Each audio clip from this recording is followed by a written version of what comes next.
Today we've got a lineup of Gerard Butler in Den of Thieves 2, the Pamela Anderson drama The Last Showgirl, and the Robbie Williams biopic Better Man. Very easy decision on what the thumbnail should be. But first we have Den of Thieves 2, and it's a good thing this is a 2.5-hour movie, because I missed the first 5 minutes of it, and it was totally my fault. I went to a new theater to go see this one, and the screen that I was in was right next to another screen. One of them was an IMAX theater where the door stuck out quite a bit, so when I saw theater number 5 above that, I assumed it was the bigger door and not the tinier door next to it, and it took me a while to figure out that I was in the wrong theater. Before the movie started, I was sitting there like, there's more people here than I thought there would be. I wasn't expecting a lot of older couples to go see Den of Thieves 2. And then when the logo popped up and it started playing Woody Guthrie music, I even took out my notes and was like, oh, wasn't expecting a complete unknown and Den of Thieves 2 to open with Woody Guthrie music. Then when it flashed 1961, I figured it out.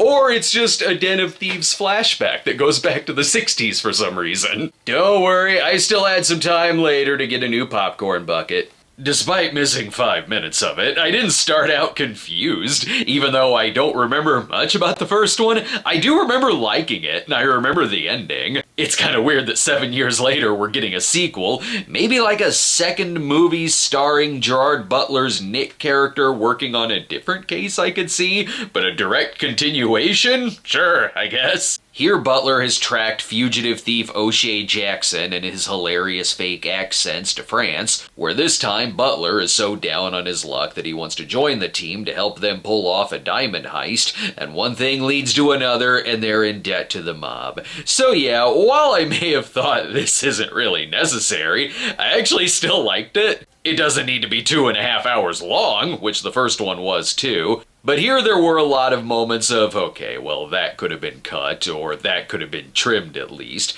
But because it is that long, we do have a lot of little moments with the characters that flesh them out a bit and makes them feel more real. There's even some comedy that works, with Butler smoking and drinking and eating his way through the whole thing, where when he joins the team, it's like it gets shenanigansy, like they've invited John Blutarsky or Mitchell to join the group. They start getting in bar fights, and then Butler and Jackson start drunkenly scootering through town like I'm watching a buddy comedy. It works because the two are very good together in it, and I like seeing this weird friendship develop as it goes. It's a predictable film. It's not hard to see where the turns are gonna be, from the beginning all the way to the sequel bait ending. But the heist scenes are suspenseful, the car chases and shootouts are well done, and the leads do a good job of carrying it. And while it's certainly no Heat, it's still a B. It's good to see if you want a chain-smoking adult cops and robbers movie, and if you like the first, you'll probably like this too. Now for a movie in Vegas, although there's no heists, it's The Last Showgirl starring Pamela Anderson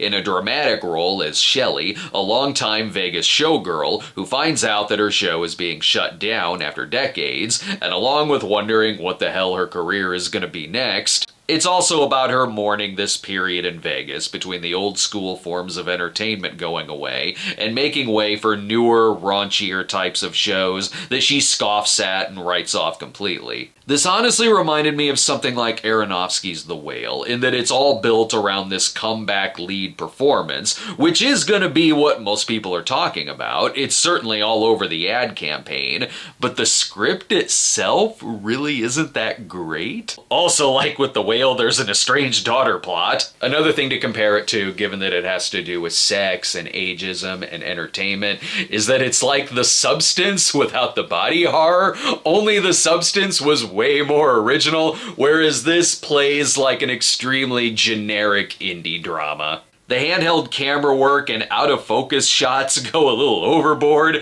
to where if you're sitting up close, you might get motion sickness. It has all of the indie tropes you'd expect, like moody montages, a lot of scenes of characters walking by themselves and pondering, dancing by themselves and pondering, looking into the mirror and pondering. It's so padded with moments like that when there are better things it could be spending its time on. There's subplots here that pop up that start out interesting, whether it's with her co-workers at the show or Jamie Lee Curtis as an aging cocktail waitress, but a lot of them are just dropped, making whatever they were setting up kind of pointless. Even the ending just peters out. The best part though is that there is a couple of characters where you're like, I wonder if they'll get together, and then they do go on a date and it's just freaking awkward.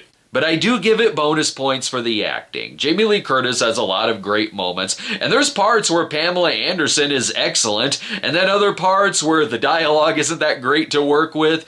It's a C+.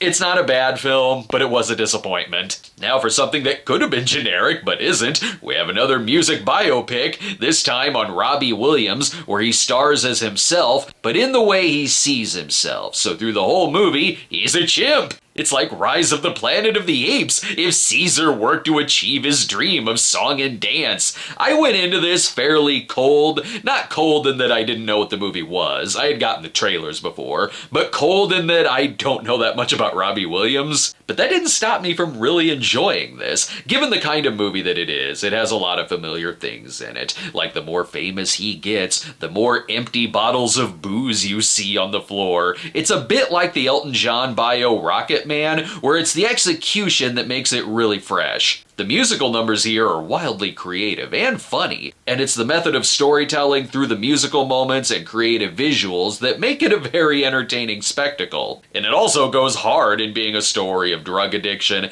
depression, assholery, and low self-esteem. The special effects on the lead wasn't a distraction either, neither did it hinder the performance. It's a very expressive character, and Robbie Williams is damn good here. I will say that it starts feeling its length after a while. In the last act, it got a little repetitive, and some sequences go on a little too long, so altogether it makes it a strong B+.